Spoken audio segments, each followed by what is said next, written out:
और नैमिषारण्य के वन में सभी ने कथा श्रवण की है। सूकदेव जी को व्यास की उपाधि प्राप्त है और व्यास को श्री हरि नारायण का स्वरूप माना जाता है। इसलिए कहा गया है व्यासाय विष्णु रूपाय व्यास रूपाय विष्णवे नमो वै ब्रह्मनिधये वसिष्ठाय वेदसे। अब समझिए आप व्यास का अर्थ क्या है। ठाकुर जी का तो स्वरूप आपको कुछ बताया है और आगे कथा में आप सभी को श्रवण कराया जाएगा, किंतु कथा व्यास जो कथा करते हैं व्यास पीठ पर बैठकर, उनका अर्थ भी एक बार हम सभी समझ लें कि व्यास जी को साक्षात श्री हरि नारायण का स्वरूप माना गया है। माना क्या, अर्थात साक्षात विष्णु जी का अवतार ही माना गया है। इसीलिए कभी गलती से भूल चूक से या अचानक आपके गांव में, आपके अड़ोस में पड़ोस में यदि कोई व्यास आ जाए, ब्राह्मण की भी उपाधि नारायण की ही है, या कोई ब्राह्मण पधार जाए, सम्मान सर्वोपरि होना चाहिए, क्योंकि कहा गया है ना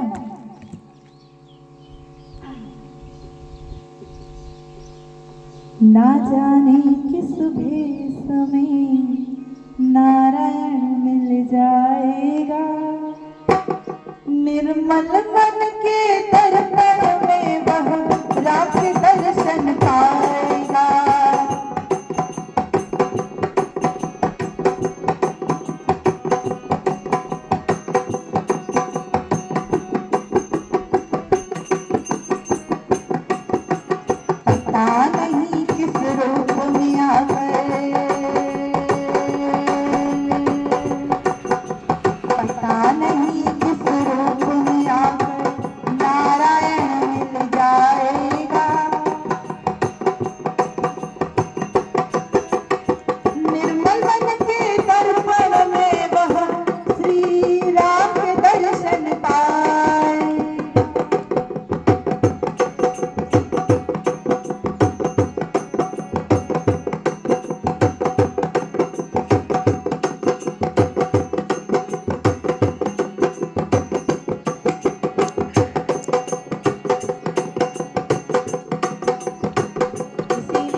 कथा मंच पर बैठा हो उसे न स्त्री की उपाधि दे न पुरुष की, उसे साक्षात शुकदेव जी माने, श्री हरि नारायण का स्वरूप माने। यदि स्त्री है या पुरुष है इसमें भेद ना करें, क्योंकि यदि साक्षात विष्णु भी पधारे तो श्री जी तो उनके हृदय में ही वास करती हैं। उनकी कृपा दृष्टि के बिना और उनकी मर्जी के बिना नारायण जी कहीं हिलते नहीं हैं। आप अपनी पत्नियों की बिना मर्जी की कहीं हिल के दिखाओ, फिर पहुंचो घर पे टाइम पे भोजन देखो कैसा मिलेगा उस दिन, या तो जला हुआ या जो पसंद नहीं है वो भोजन प्राप्त होगा आप सभी को। तो इसीलिए भैया घर घर अपने अपने घर की लक्ष्मियों को प्रसन्न रखें, विष्णु जी अपने आप प्रसन्न हो जाएंगे।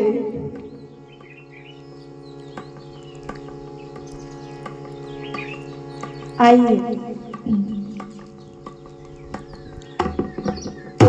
प्रथम दिवस कथा में नारद जी की भेंट देवी भक्ति से किस प्रकार होती है और देवी भक्ति किस प्रकार अपना हृदय का वृत्तांत सुनाते हुए श्री नारद मुनि के चरणों में अपनी प्रश्न डालती हैं और उनसे उनका जवाब उत्तर मांगती हैं।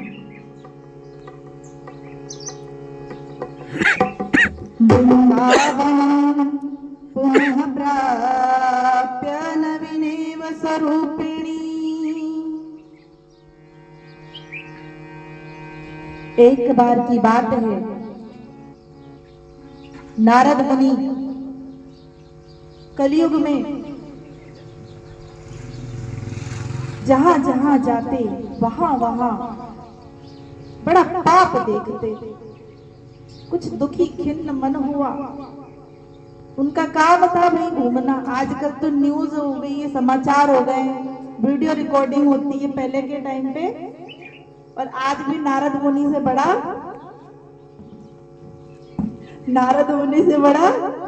न्यूज एंकर कोई नहीं है जो खबर इधर उधर की लाए और इधर उधर घमासान करवा दे। कहते हैं कि तेल में तो हर कोई आग लगा दे और सूखे घास में तो हर कोई आग लगा दे। ये कोई बड़ी बात थोड़ी ना, माचिस खाचो आग लग जाए। लेकिन जो बर्फीले पानी में आग लगा दे उसे नारद मुनि कहते हैं। देवी देवताओं को भी नहीं बख्शते, वो भगवान डरते हैं उनसे। भगवान उनसे डरते हैं, नारद मुनि से। नारद मुनि की जय। हे नारद मुनि, आपकी निंदा नहीं की जा रही, आपकी तारीफ की जा रही है। जहां भी हो प्रसन्न रहे प्रभु, और हम पे भी अपनी कृपा दृष्टि बनाए रखें। नारद मुनि का मन बड़ा चंचल है। उनके अंदर हरि जी का वास है, किंतु उन्हें काम मिला हुआ है चारों ओर की खबर जुटाने का।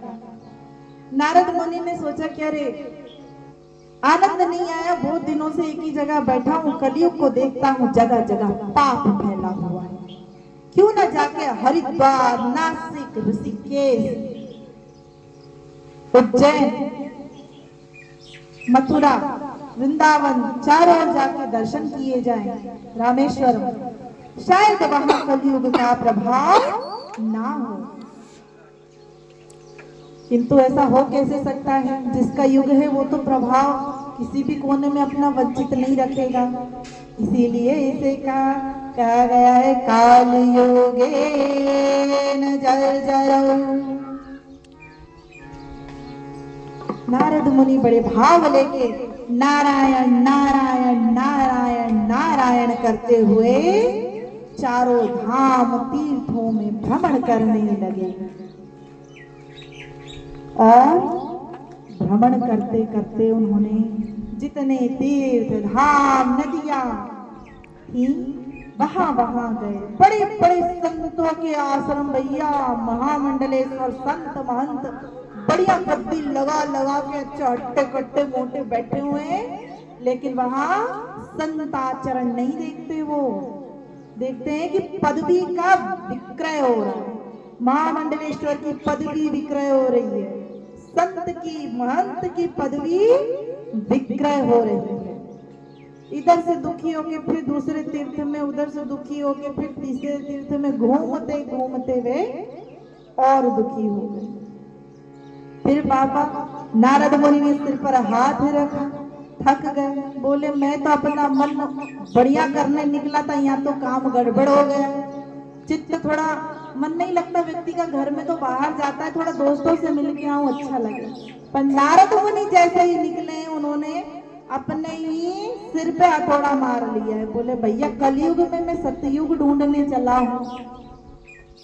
दुखी हुए उधर से भ्रमण करते आते हुए वृंदावन की ओर उन्होंने गमन किया। और जैसे ही वृंदावन की ओर से श्री नारद मुनि जाते हैं, क्या देखते हैं कि यमुना नदी के तट पर एक नवयुवती बड़ी ही सुंदर सुकोमल बैठी हुई है, किंतु बड़ी उदास है। और उसके आसपास दो बुजुर्ग लेटे हुए हैं, वृद्ध वृद्ध।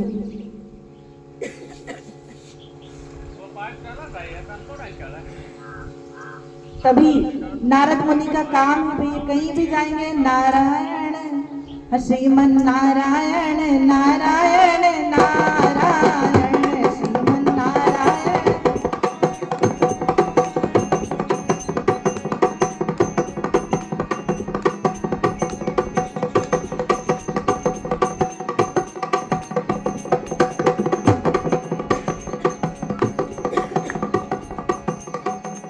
उनकी आदत, उन पे तो हरि जी की पूरी पूरी कृपा दृष्टि है नारायण नारायण का निरंतर जाप करते हुए वृंदावन की ओर से जैसे ही गमन करते हैं, क्या देखते हैं?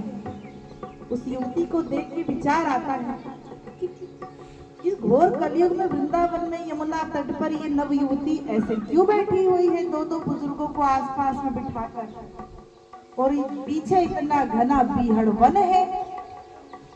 आप सब यमुना गए हो कभी? देखा है यमुना नदी के तट पर कितने बीहड़ वन है। वहाँ का हर वृक्ष राधे राधे बोलता है, सब आपस में लगते हैं। आप और कहीं चले जाओ तीर्थ धाम पे, वहां आपको वृक्ष या तो सीधे मिलेंगे या आड़े टेढ़े, पर वृंदावन की महिमा अलग है। सब रसिकी रहते हैं, वृक्ष भी बिल्कुल लपटाए रहते हैं। इसीलिए वृंदावन को श्री जी का धाम कहा जाता है। कहते हैं इतने घोर वन में नदी के तट पे नवयुवती कौन बैठी है, और मैं ठहरा साधु संत मानव। यदि पूछ लिया कि तुम कौन हो, तो भैया उसमें भी बात बिगड़ जाएगी। कहीं कह देगी कि तुम संत हो, तुम्हें क्या मतलब, तुम्हें क्या मतलब मुझसे।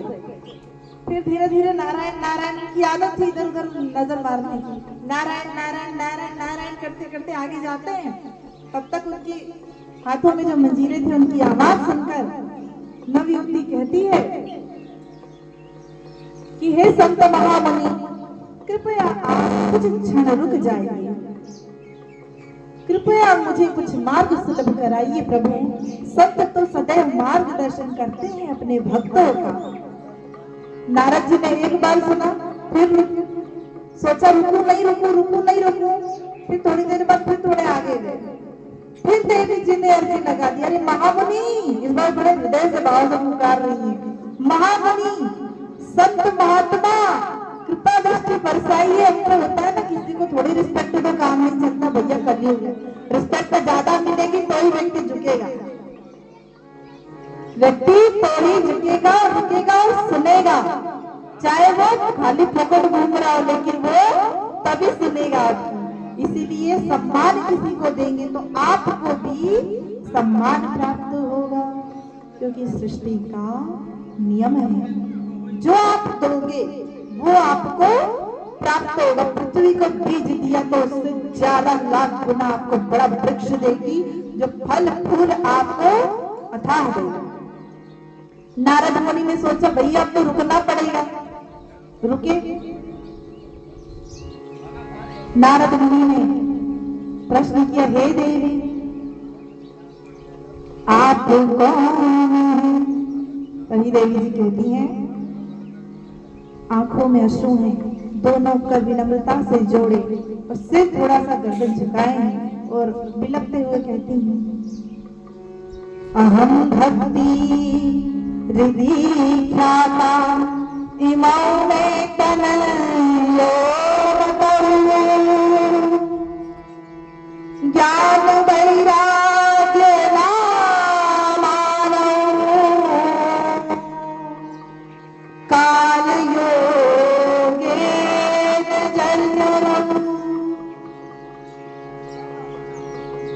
भक्ति देवी अपने कष्ट की निवृत्ति हेतु नारद मुनि से प्रार्थना करती हैं और अपने हृदय की विकृतियों को नारद मुनि के चरणों में समर्पित करते हुए कहती, हे नारद मुनि, मैं देवी भक्ति हूँ। नारद मुनि ने कहा, आपके पास जो तो ये वृद्ध हैं, ये कौन है? तभी देवी कहती, ये मेरे तो पुत्र हैं, ज्ञान और वैराग्य। सतयुग द्वापर और त्रेता में तो मैं बड़ी प्रसन्न रही, आनंद में रही, किंतु कलयुग में मेरा भी हाल मेरे पुत्रों की तरह हो चुका था। किंतु जैसे ही मैंने वृंदावन में आगमन किया, वैसे ही मैं नवयुवती हो गई। मुझे मेरा नवयुवती स्वरूप पुनः प्राप्त हुआ। वृंदावन की ऐसी महिमा है, और इसका प्रमाण जानना हो तो आप एक बार वृंदावन जाओ, वहां जाके देखो।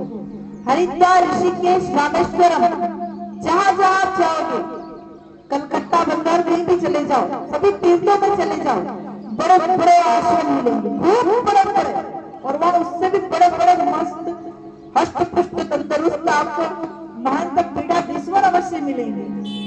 जितने बड़े आश्रम उतने बड़े पीठाधीश्वर मिलेंगे, बढ़िया मोटी गादी, और आपको उनसे मिलने से पहले एक किस्त जमा करनी पड़ेगी, कम से कम 50,000, तब जाके पीठाधीश्वर जी के आपको दर्शन प्राप्त होंगे। और वृंदावन की ऐसी महिमा है इस प्रकार से कि वहां आप जाएंगे ना, वहां बिल्डिंगे नहीं मिलेंगी, वह आज भी गरीबों के झोपड़े बने हुए हैं, वह आज भी ईंट के मकानों में कच्चे में लोग रहते हैं।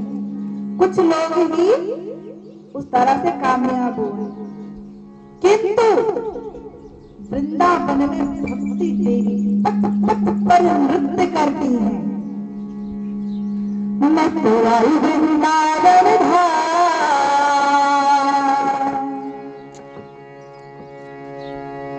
चलिए वृंदावन की ओर गमन करते हैं और एक बार दर्शन करते हैं वृंदावन जी के। भक्ति देवी यहाँ वृंदावन की महिमा गा रही है।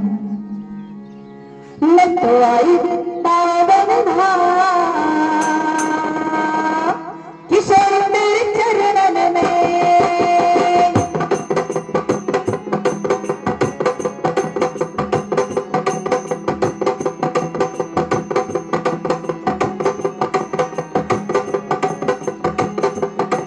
मैं तो आई वृंदावन धाम,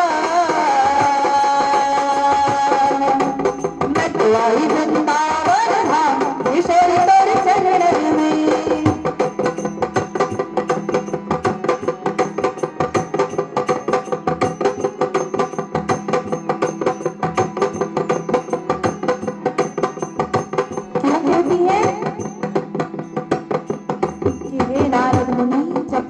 किशोरी जी के श्री चरणों में आई हूँ, तब से भक्ति देवी जो बड़ी वृद्ध हो गई थी, स्वयं को देख के ही उन्हें घृणा थी कि क्या हाल हो गया है मेरा कलयुग में, मैं अति प्रसन्न चित्ता हो गई हूँ।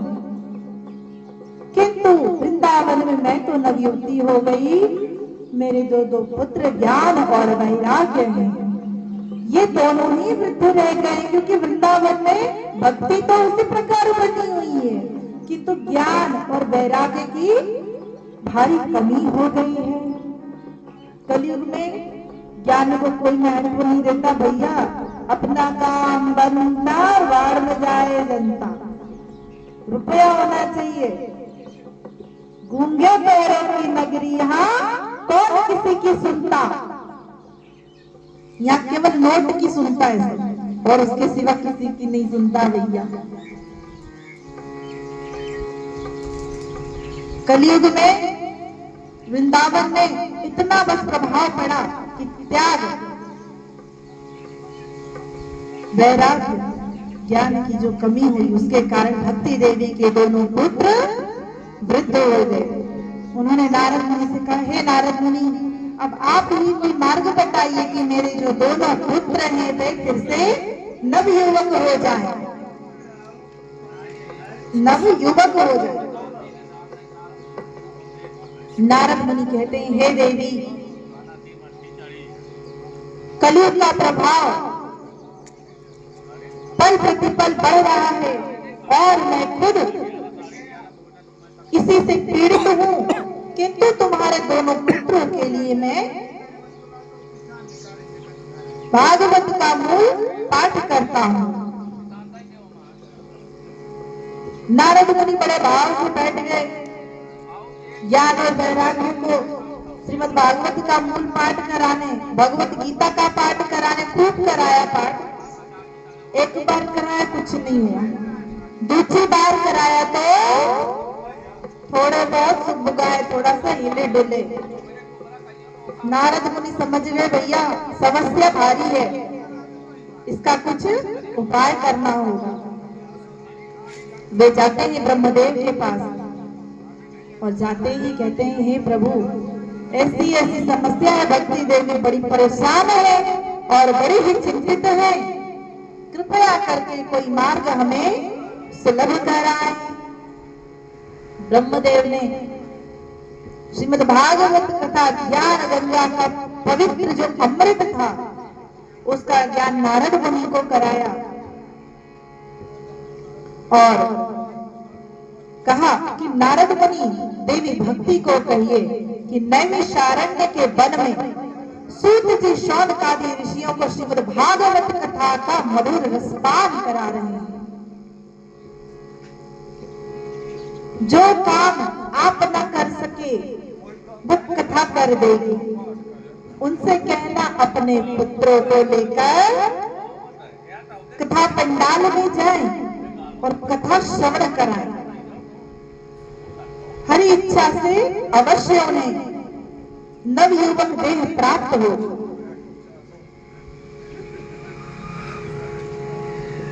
नारद जी रुकने वाले थोड़ी ना, उनका काम तो चटपट होता है।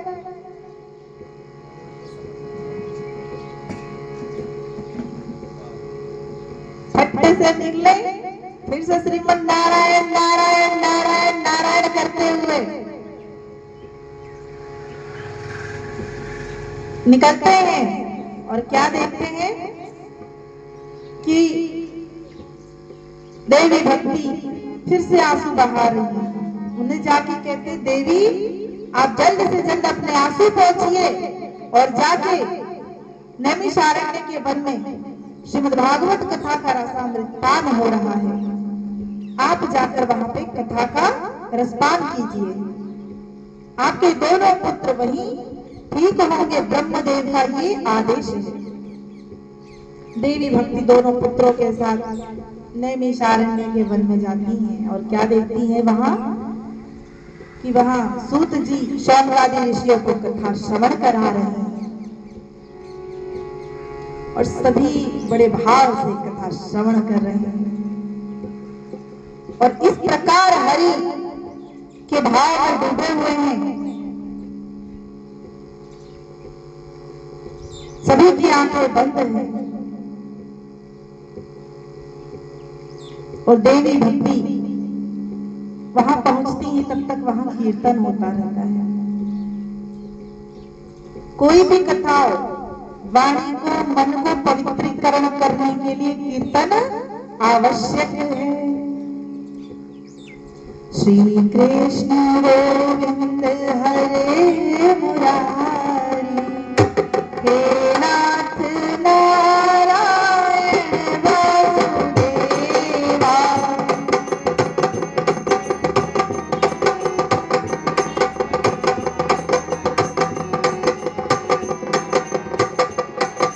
श्री कृष्ण गोविंद हरे मुरारी, हे नाथ नारायण वासुदेवा।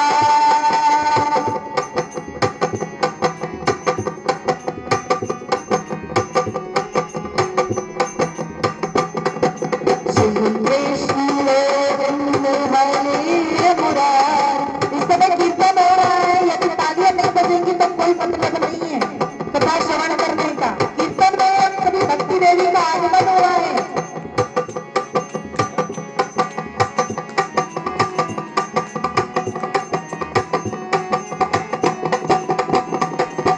श्री कृष्ण गोविंद हरे मुरारी, हे नाथ नारायण वासुदेवा।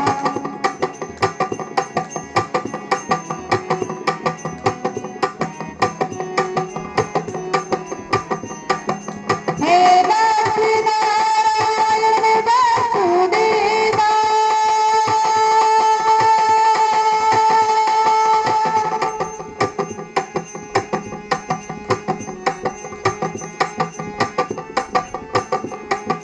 हे नाथ नारायण वासुदेवा। श्री कृष्ण गोविंद हरे मुरारी, हे नाथ नारायण वासुदेवा।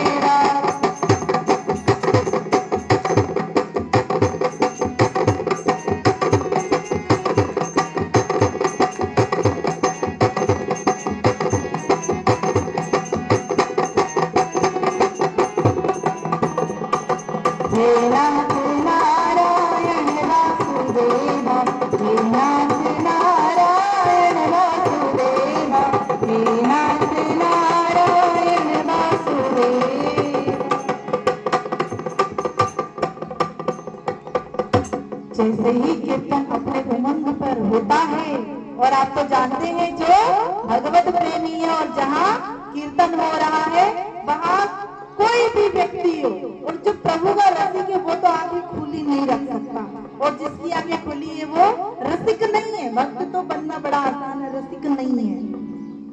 जैसे ही हरि कीर्तन उच्च पे था, सभी सौनकादि ऋषियों की आंखें बिल्कुल बंद है, ध्यान में चले गए। अब उन्हें होश नहीं है उनका, बिल्कुल ध्यान में चले गए हैं, बस तालियां बज रही है धीरे धीरे। वहां जैसे ही भक्ति देवी प्रवेश करती हैं, वो भी नृत्य करती हैं। भक्ति देवी नृत्य करती हैं और सूत जी से प्रणाम करके क्या कहती हैं, हे सूत जी, आपके श्री चरणों में विनम्र निवेदन है भक्ति देवी का, इसे स्वीकार करें। और हे प्रभु, कृपया कर आपने सबको कथा पंडाल में बैठने का स्थान दिया है, मुझे भी प्राप्त कराएं। देवी भक्ति अपना भाव सूत जी के आगे जैसे ही रखती हैं, सूत जी भी सुनते का बड़े भाव में लिखते, श्री कृष्ण गोविंद हरे मुरारी, हे नाथ नारायण वासुदेवा, श्री कृष्ण गोविंद हरे मुरारी, हे नाथ नारायण वासुदेवा।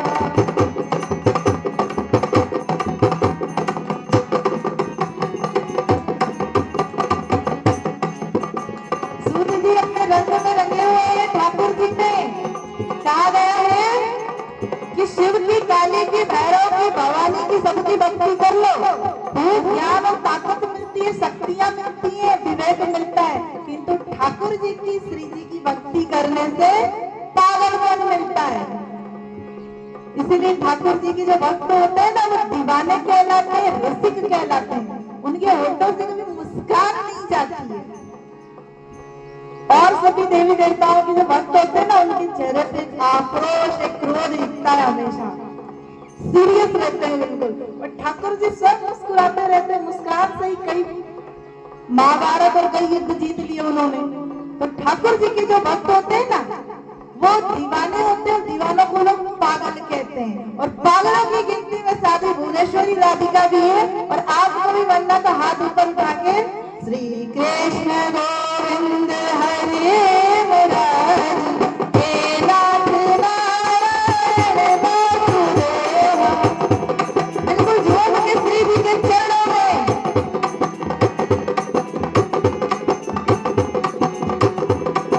श्री कृष्ण गोविंद हरे मुरारी, हे नाथ नारायण वासुदेवा।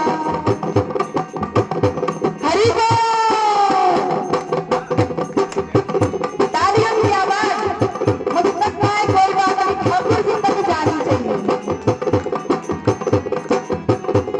और होठों में धीमी धीमी मुस्कान आनी चाहिए।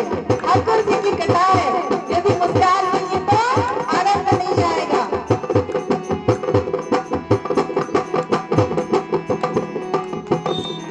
क्या बात है। वृंदावन बिहारी लाल की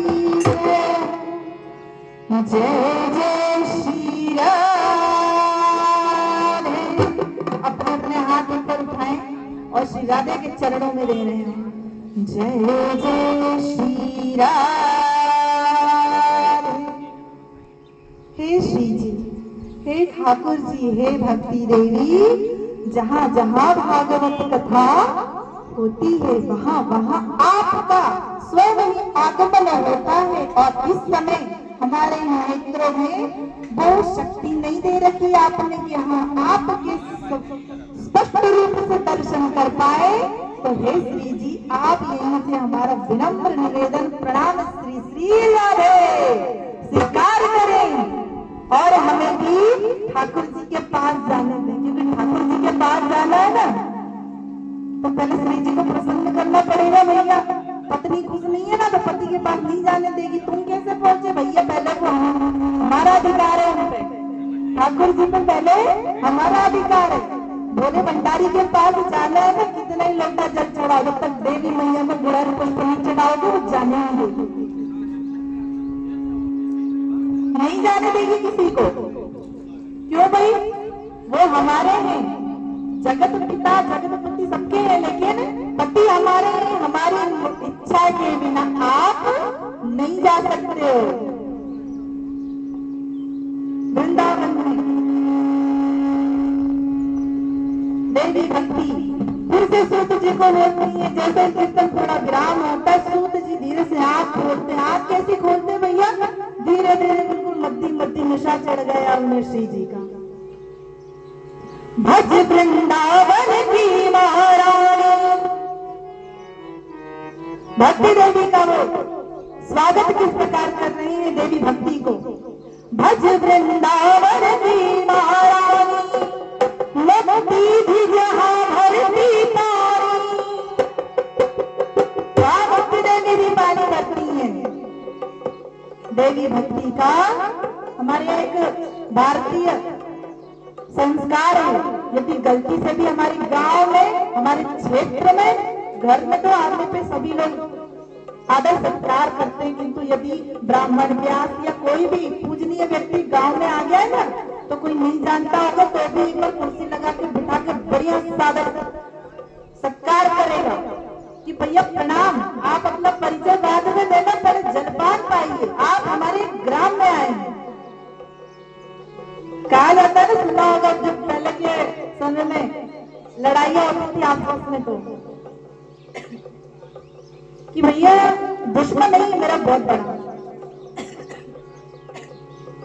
पर बात यह लग रही है कि ये व्यक्ति मेरे गांव में बैठा है, इसका मैं बाल भी पापा नहीं कर सकता, क्योंकि मेरे गांव का अतिथि है।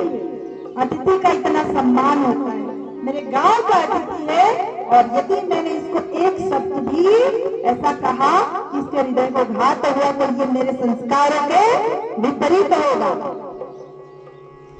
है हमारे यहाँ के संस्कार। आप सभी अगर कुछ गलत करो तो बताइए, पहली हमारी संस्कृति हमें यही सिखाती है। ग्राम क्षेत्र में यदि कोई आ जाए ना, आज के समय में लोग यूं ताकते हैं, भैया पता नहीं कौन है, कहां से आए, इनको क्या बोले हम। अब व्यक्ति तो वैसे ही नया नया आया है, अब वो किसी का पता भी ढूंढ रहा होगा, ढंग से बात नहीं करोगे तो वो और कोई पूछेगा। कोई भी ग्राम में हमारे प्रवेश करे, सज्जन व्यक्ति वैसे ही मालूम पड़ते हैं, बढ़िया उनको देखो विचारो, और फिर उनको सबसे पहले तो बिठाओ और जलपान कराओ, मुंह मीठा कराओ। जैसे पुराने समय में होता था, गुड़ दिया जाता था मीठा पान करने को, थकावट मिटाओ और आगे की अपनी चिंता बताओ, क्या हम आपके लिए कर सकते हैं। वृंदावन में, और वृंदावन से पधारी हमारी देवी भक्ति मैया का सूत जी बड़े ही हर्ष और उल्लास के साथ स्वागत करते हैं, और उनके प्रश्न को सुनते ही बड़े मुस्कुराते हैं, क्योंकि आगे तो खुली नहीं है, जिंदगी बिल्कुल ओझल ओझल हो रही है। कृष्ण के रस में इस प्रकार खोए जैसे लोग भांग पान करते हैं, भांग का, कि भैया भोले बाबा का प्रसाद है, तो ये कृष्ण की भक्ति का नशा है कि हमें भांग की जरूरत नहीं पड़ती। जय जय श्री राधे, एक बार पुकार लो वैसे ही नशा चढ़ जाता है। मजाक, सच्चे भक्त की पलकें पूरी खुल जाए तो फिर वो भक्त नहीं है, कच्चा खिलाड़ी है। मटका बनाते हैं ना, तो उसको ठोक पीट के पक्का करते हैं। कच्चा रहता है तो ठोकने पीटने में तड़ाक से टूटता है, और पक्का होता है तो बढ़िया ठोक पीट सहन कर जाता है, फिर अग्नि में तब के मजबूत बनता है। वैसा भक्त जब तक नहीं बने तब तक केवल तिलक लगाने से दिखावे का ये सब नहीं होता।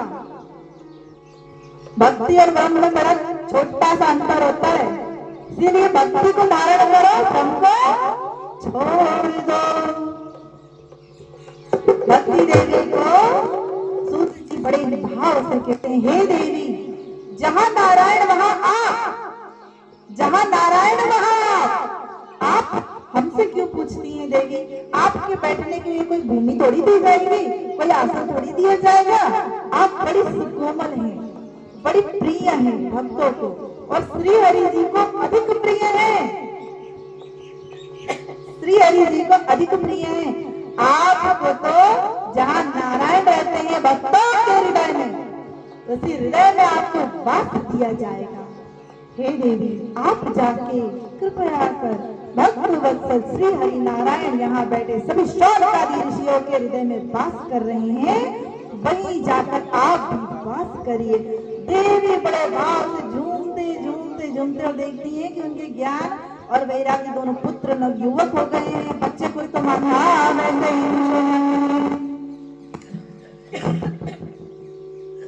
खुश होती हैं और झूमते झूमते श्रीमन नारायण नारायण नारायण नारायण गाते गाते जाके भक्तों के हृदय में, तपस्वियों मुनियों के हृदय में जाके वास कर जाती हैं। और भैया एक बात, भक्ति देवी अरोगेरों के दिल में जल्दी नहीं जाती है, हृदय में क्यों नहीं जाती है? आप कहीं जाके बैठोगे, धूल कचरा होगा थोड़ा साफ करके बैठोगे ना, अगर लगेगा कि हाँ यहाँ गुंजाइश है साफ करने की, और किसी को बढ़िया साफ सुथरी जगह मिल जाए तो कितना आनंद आएगा बैठने में और कथा श्रवण करने में, या खुद भी आनंद पाना। इसीलिए भक्ति देवी नारायण जिस हृदय में वास करते हैं उन्हें पता होता है ये बड़ा सरल हृदय है। अब सरल हृदय क्या होता है? स से सीतारा सेवा और ल से लक्ष्मण मैया की जय हो। जहाँ उनका वास हो जाता है वहाँ स्वतः ही भक्ति देवी प्रवेश कर जाती हैं। और वहाँ कोई छोटे मोटे तपस्वी ऋषि मुनि नहीं बैठे भैया, वहाँ की भी एक छोटा सा दृष्टांत है, मैं आप सभी को अवश्य सुनाऊंगी, क्योंकि ये नहीं सुना तो कोई आनंद नहीं है कथा में रस का। कि जैसे ही सूत जी ने नैमिषारण्य के वन में नदी के किनारे कथा आरंभ करने की योजना बनाई, घोषणा करवा दी, वैसे ही पहले के समय में ढोल बजते थे ना, धाम धाम धाम धाम, जागो इस क्षेत्र में, इस मंदिर पे या इस नदी के तट पर भागवत कथा हो रही है, श्री राम कथा हो रही है, कीर्तन हो रहा है, भजन हो रहा है, आप सभी को इस समय पर पहुंचना है। जैसे ही हर्षोल्लास के साथ आयोजन किया गया, घोषणा करवाई गई, वैसे ही भैया शौनकादि ऋषि तो आए हैं, पर इससे भी बड़ा कोई आया है। कौन आया है? बड़े बड़े तपस्वी मुनि, जो बड़े बड़े पहाड़ों के भीतर बिल्कुल अंदर गुफा में घुस घुस के तपस्या कर रहे थे। ऐसे ऐसे ऋषि मुनि, वो कैसे ऐसे वैसे नहीं आए, जैसे उनकी आंखें खुलती थी ना पहाड़ के टुकड़े हो जाते थे, इतने खतरनाक ऋषि मुनि तपस्वी आए थे भैया। उन्हें तपस्वी कहते हैं। उनके नेत्र सोचिए जब खुले हैं, उनकी तपस्या भंग हुई है, तब जब इतना प्रभाव है तो वो कुछ कर देंगे तो कितना प्रभाव है, वहां से उठ के चलेंगे। तो वहां से जब उठे हैं तो पहाड़ के दो टुकड़े हो गए, और जब चलते आ रहे हैं तो जिधर जिधर पाँव धरते उधर उधर दरारें पड़ जा रही, धम धम धम। इंद्रलोक के बारे में तो आप सभी ने सुना होगा। इंद्रदेव को वैसे बुखार चढ़ जाता है जैसे कोई तपस्वी मुनि तपस्या में बैठा। अब कहते अरे बाबा, लगता है कि कोई बड़ा तप कर रहा है, अब मेरा इंद्रासन बचने वाला नहीं है। तपस्वी अपने मार्ग से कथा पंडाल की ओर जा रहे हैं, और वो क्या सोचता है कि अरे बाप रे बाप, ये तो मेरा पूरा इंद्रासन डोला दिया इस तपस्वी ने, अगर इसकी तपस्या पूर्ण हो गई तो ये ना जाने क्या करेगा। जाके सभी लोग जरा गौर से देखते कि इतने बड़े बड़े तपस्वी अपनी तपस्या बंद करके कथा श्रवण करने जा रहे हैं। इंद्रदेव वहीं से थोड़े उदास हो जाते हैं, और जो उन्होंने बेगनी सोची थी कि नहीं मेरा इंद्रलोक छीनने आ रहे हैं, वो उन्होंने उस भ्रम को त्यागा और अपने अंदर भाव लेके आए। पृथ्वी पे तो आ नहीं सकते थे, आकाश मंडल में आके सभी देवी देवता इंद्रदेव के साथ आते हैं, और आते हैं क्या देखते हैं, हाथ भैया हम लोग प्रभु के आगे अपने हाथ जोड़ते हैं। इंद्रदेव भूमि देवी को सर्वप्रथम प्रणाम करते हैं कि आपसे बड़ा कोई नहीं। जहाँ जगत में धरा धरा पर कथा पंडाल हो रहा है, लग रहा है, आयोजन हो रहे हैं, श्रीमद् भागवत कथा हो रही है, हे देवी तुम कितनी भाग्यशाली हो। सभी विनम्र निवेदन करके हाथ झुका के गर्दन झुका के खड़े कि कितने सौभाग्यशाली हैं, कितने सौभाग्यशाली हैं ये पृथ्वीवासी, ये संत मुनि तपस्वी तपस्वी ऋषि योगी ये ब्राह्मण इतने भाग्यशाली हैं जो श्रीमद् भागवत कथा का मधुर रसपान कर पा रहे हैं और हम भगवान होके देखो पृथ्वी पर नहीं आ पा रहे हैं। ये हमारा दुर्भाग्य है। अर्थात श्रीमद् भागवत कथा हर किसी को प्राप्त नहीं होती। पिंडदान करने पर भी जो मुक्त ना हो सके, वैसे तो मुक्त हो जाते हैं, ऐसा गलत मत ले जाना, मुक्त हो जाते हैं पिंडदान करने पे, और इन्हीं इच्छाओं की पूर्ति ना होने के कारण यदि कोई मुक्त नहीं हो पाता ना पिंडदान करने से, श्रीमद् भागवत कथा कराने से, घर में या श्रवण करने मात्र से उसे मुक्ति प्राप्त हो जाती है। शर्त बस ये परीक्षित के जैसा श्रवण करने वाला श्रोता होना चाहिए। ऐसा नहीं कि बैठे यहाँ पे, बच्चा स्कूल से आने वाला है, पत्नी क्या बना रही होगी पता नहीं, आज लड़के आया हूँ गुस्से में, पता चले कि मैं घर जाऊं तो जला हुआ और मेरी बिना पसंद का खाना बना दे, भैया उसको घर पे जाके बनाना पड़ेगा पहले, तब जाके बढ़िया भोजन प्राप्त होगी। कथा वथा सुनने से कुछ नहीं होगा। तो ऐसे मुक्ति प्राप्त नहीं होती जीवन में, ऐसे मुक्ति प्राप्त नहीं होती है।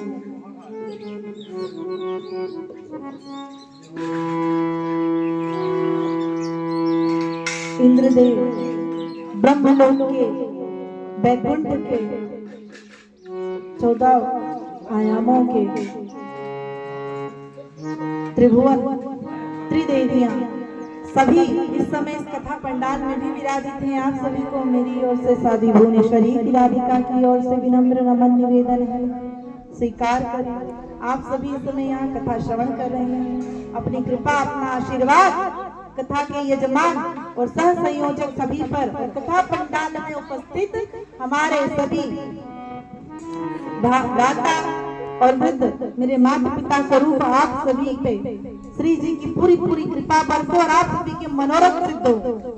अब हमसे बड़े मनोरथ सिद्ध पता है किसके होंगे? हमें तो पता हम क्या सुन रहे हैं। यहाँ जो जीव जंतु पशु बैठे ना, जिन्हें पता ही नहीं क्या हो रहा है, वो भी करने वाला। ऐसी श्रीमद् भागवत कथा की महिमा है। तभी बड़े बड़े तपस्वी ऋषि मुनियों को देख के सभी देवी देवता आते हैं और कहते हैं कि हम केवल सुन सकते हैं, किंतु इस कथा का जो मधुर अमृत का पान है, इस कथा का पुण्य है, वो हमें प्राप्त नहीं हो सकता है। ठाकुर जी किसी जन्म में हमें भी मानव तन धारण करवाइए, ऐसा सौभाग्य दीजिए कि हम भी जाके भागवत कथा श्रवण करें और भगवत भक्ति को और आगे की ओर ले जाएं। सोचिए, जिस कथा को श्रवण करने के लिए साक्षात सरस्वती महालक्ष्मी काली, सरस्वती महालक्ष्मी काली तीनों की तू प्यारी,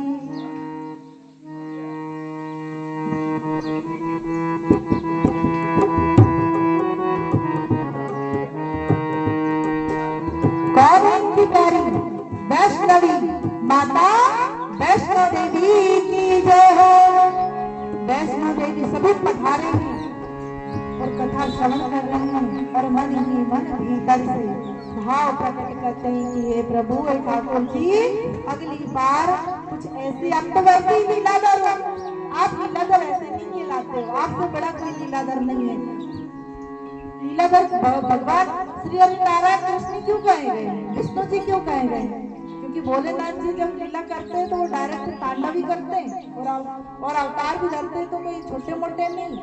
भैरव, बाल भैरव, भारी भारी भारी भरकम अवतार धरते हैं। वो लीला धरनी हो तो तांडवकारी है,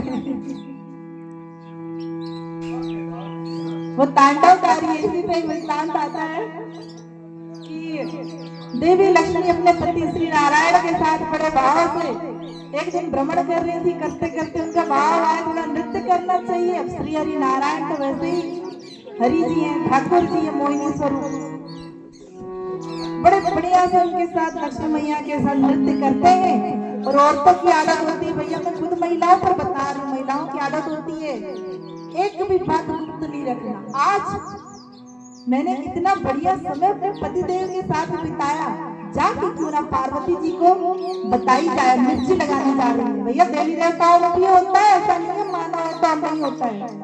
अगर वो नहीं करते ना तो हम नहीं करते, उनमें होता है इसलिए हम करते हैं। सच्ची बात है, पर थोड़ी कड़वी है। माताओं को जहाँ तक श्रवण हो रही हो बुरा ना जाती पार्वती जी के पास और कहती है लक्ष्मी मैया आपको पता है देवी, मेरे पति के साथ कल मैं भ्रमण करने गई थी, वहां हमने नृत्य किया, कल उन्होंने मेरे केस सजाए।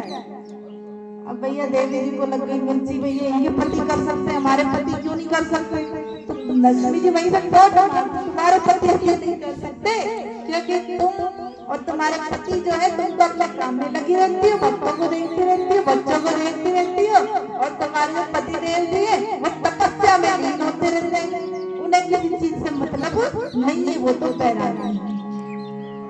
अब उनके ऊपर वो समस्या का फेफड़ा तोड़कर चली गई और लक्ष्मी जी बड़ी आनंद से अपने बैकुंठ में बैठी। अब अगली बारी का इंतजार कर रही है कि अब क्या होने वाला पार्वती जी के जीवन में। जाती है कहती महादेव जी उठिए, देखिए उधर ऐसा हुआ, हमें भी करना, हमारी भी इच्छा है थोड़ा सबका भाव करना अपने पति पत्नी के साथ समय बिताने का। बोले आप तो तपस्या में लगे रहते हो, क्यों मेरी जगसाई करा रहे हैं, जल्दी उठिए, कोई सुनना नहीं, किसी को पता ना चल जाए, आप जल्द से जल्द उठिए और थोड़ा सा नृत्य मेरे साथ कीजिए। भोले भंडारी तो भैया बैरागी त्यागी इंसान बढ़िया नशे में उठे और उन्होंने कहा नृत्य करना होगा, तांडव चालू कर दिया। भोले भंडारी ने तांडव आरंभ कर दिया। अब देवी मैया सिर पकड़ के बैठ गई, हे भगवान ये मैंने क्या कर दिया, सिर पकड़ के बैठ गई। मैंने तो नृत्य का बोला था, श्री हरि नारायण को बोलोगे तो वो नृत्य करेंगे, लीलाएं करेंगे, और भोले बाबा को बोलोगे तो वो तांडव करेंगे। भैया उनसे ऐसी उम्मीद ना रखिए। देवी जी को अफसोस हुआ, उन्होंने कहा आप तो रहने दो, बस बहुत प्रसन्न हो गए, आप फिर से तपस्या में जाओ, आप अभी के अभी तपस्या में लीन हो जाइए प्रभु, हमें आपके साथ नृत्य नहीं करना, हमसे गलती हो गई, हमसे गलती हो गई है। भोले बाबू समझ गए कि ठंडी पड़ गई है, फिर से साधना करो। महिलाओं की आदत होती है, पति समझाए ना कि ये बात नहीं करना, वो जानबूझ के वो बात करेंगे, अगली बार जब गुस्सा आएगा तो जरूर करेंगे, ताकि वो व्यक्ति जानबूझ के बढ़ गए और करती है तो पति भड़क जाए तो भैया लो हो गया, लड़ाई में चली अपने मायके में। महादेव जी सोचे अच्छा भला टली, उन्होंने तो जानबूझ के किया था तांडव, बढ़िया भला टली, अब फिर सबसे ध्यान साधना में जाओ। ये इनके पास का काम ही है, ये भैया महिलाओं से देवता परेशान है, आप ही नहीं, आप ही कोई पत्नी पीड़ित नहीं हो, देवता भी पत्नी पीड़ित रह चुके हैं। ऐसा ही इसको गलत दिशा में मत ले जाइएगा, हाथ में गंगे है।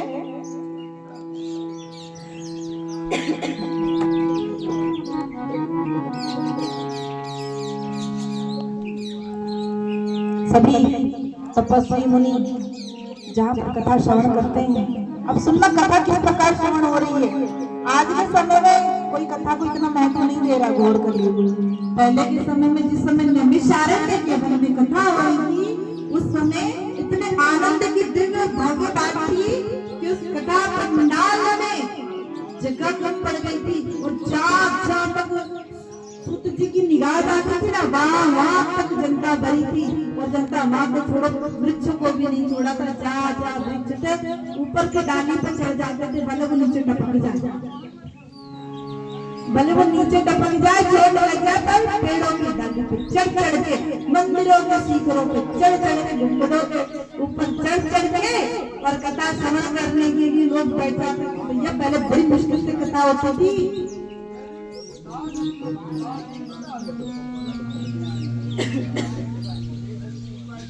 इस प्रकार से जो आपने मेरी वृत्तांत सुनाई, सोचिए हम सभी कितने अहोभाग्य हैं, हमारे माता पिता पूर्वजों ने कितने पुण्य किए होंगे, तब जाके हमें कथा श्रवण करने का सौभाग्य प्राप्त हुआ। सर्वप्रथम कथा श्रवण करने का सौभाग्य किसको प्राप्त हुआ? ठाकुर जी सामने बैठे, श्री जी और दूसरे नंबर पे वीडियोग्राफर, क्योंकि वो सामने रहता है वीडियो बनाते हुए। तीसरे नंबर पे हमारे संगीतकार, क्योंकि संगीत के कलाकारों के बिना भागवत अधूरी होती है। अब सोचिए, संगीत में उसी समय से चला रहा है, कीर्तन भजन पे नाचना कोई गलत नहीं होता। देवी भक्ति उस समय कितना नृत्य कर रही थी, जैसा कि मैंने आप सभी को सुनाया। तो आज के समय में यदि बेटे की शादी हो जाए और बड़े घर की बेटी आ रही, बेटे की शादी हो जाए और बड़े घर में जा रही है बेटी, तो वहां आपके अंदर क्या भाव आ रहा है? आहा, मैं तो बड़ा खूब बढ़िया डांस करूंगी, बड़े खुशखबरी की बात है, मेरी बेटिया की बड़े घर में शादी हो रही है, बेटे के बड़े घर में शादी हो रही है, भैया अफसरों के घर में हो रही है। पर कथा पंडाल में यदि कोई भजन बज रहा है तो वह महिलाएं, माताएं, हमारे पिता, हमारे भ्राता यदि नृत्य करने को खड़े नहीं होते, शर्मिंदगी महसूस करता है। भैया कोई हंसेगा भजन पे, कोई नृत्य करता है, कोई नृत्य करता है क्या भजन पे? अगर बढ़िया डीजे बीजे लगा के कोई गाना दूसरा बज रहा था, हम बढ़िया नृत्य करें हमारे हिसाब से, तो वो नृत्य आप अपने लिए कर रहे हैं। और जो कथा पंडाल में भजनों पे नृत्य करते हैं, ये नृत्य साक्षात श्री हरि नारायण श्री जी के चरणों में समर्पित होता है। मनसा मन से कर्म से तीनों से भक्ति कर रहे हैं, पाँव लग रहे हैं, हाथ हिल रहे हैं, कर्म हो रहा है, वाणी से भजन निकल रहा है, चित्त में सच्चिदानंद गगनानंद स्वरूप श्री हरि नारायण है। इससे बड़ी बड़ी भक्ति नहीं होती भैया। इसीलिए कथा पंडाल नृत्य करने से सर्वदा करें।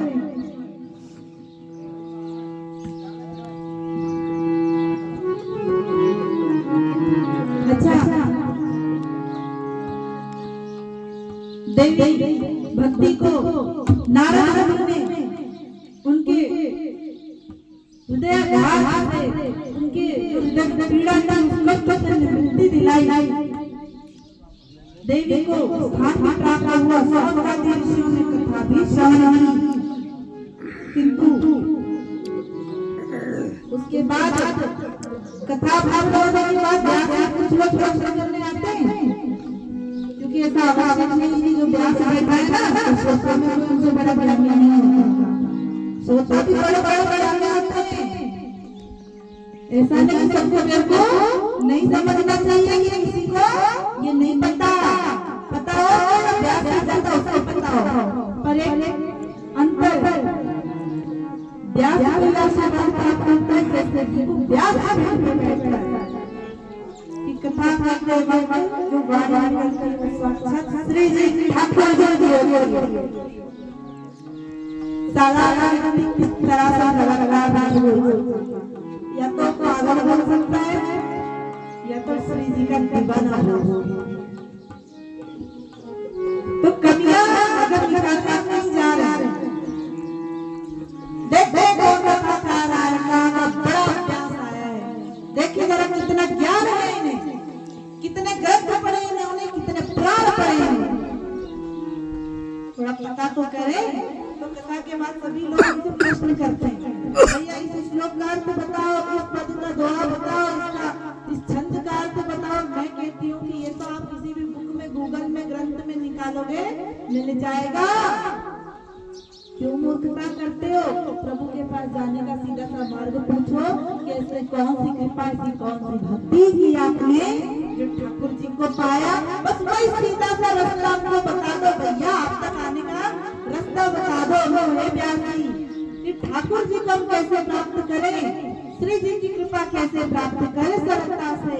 क्योंकि जैसे ही हम भक्ति में प्रवेश करते, इतने उपनिषद, इतने सारंग, वेद पुराण, छंद सामपी, इतने सारे कि ये तो एक गहरा समुद्र है। जैसे समुद्र मंथन हुआ था ना, वैसा ये बड़ा भारी समुद्र है। प्रभु हमें तो आपके पास आना, कोई कहता है श्री जी को पूजो, कोई कहता है ठाकुर जी को पूजो, कोई कहता है ये स्तुति गाओ, कोई कहता है वो माला पकड़ो, कोई कहता है रुद्राक्ष पकड़ो, कोई कहता है तुलसी माला पकड़ो। दिमाग बिल्कुल कंफ्यूज हो गया है पूरा, समझ में नहीं आ रहा। तो व्यास से हमेशा पूछना है ना, तो एक चीज पूछो, ज्ञानी बहुत हो सकते हैं, भक्ति प्राप्त करनी है तो भगवान तक जाने का मार्ग पूछो। कितने रोड़े आएंगे, उन रोड़ों को कैसे हटाया जाए, क्या होगा, और मुझे चोट लग जाएगी, मैं कमजोर पड़ूंगा, तो मैं क्या करूंगा, ये सब में मत पड़ो। व्यास से हमेशा ये पूछो कि किस प्रकार, किस मार्ग से हम चले, किस सरलता से प्रभु प्राप्त हो जाए। इतना तो हमने भी सुना है कि संत की कृपा बिना भक्ति प्राप्त नहीं होती और हरि जी नहीं मिलते, किंतु संत तक पहुंचने का हे व्यास देव कोई हमें मार्ग सुलभ करो। लोग आ जाते हैं, मैंने देखा है बड़ी बड़ी चिट्ठियों में श्लोक मंत्र ऐसे लिखे, इनका मतलब कुछ लोग 90% लोग आगे आते हैं, 30% और उसमें से 10% लोग आते हैं सच में भक्ति का मार्ग पूछने, श्री जी के बारे में जानकारी दे। इन चीजों में मत उलझो, या ज्ञान के पीछे भागोगे ना। देखो भक्ति के दो मार्ग, ज्ञान मार्ग या प्रेम मार्ग। अरे भैया जो कब प्रेम से हो रहा है, ज्ञान के अंदर घुस रहे हो, इतना भक्ति में रमत हो, ज्ञान तो स्वतः ही प्राप्त होगा। और जिसको ज्ञान में रुचि है, जो ज्ञान मार्ग से जा सकता है वो ज्ञान से जाए, कोई दिक्कत नहीं है। किंतु सबसे सुलभ मार्ग भक्ति देवी का है। श्री जी जब ठाकुर जी से बचपन में लड़ाइया करती थी ना, बड़ा लड़ता था, तो ठाकुर जी बड़े बड़े श्लोक बोलते थे, मंत्र बोलते थे, तो श्री जी कहती थी मुझे इन सब की जरूरत नहीं है। बोले क्यों? बोले मेरे में तो तू बसा हुआ है, मेरे हृदय में तो तू विराजेगा ना, और तू ही तो श्रीमद् भागवत कथा है, तू ही तो सभी छंद, उपनिषद और उपपुराण और पुराण है।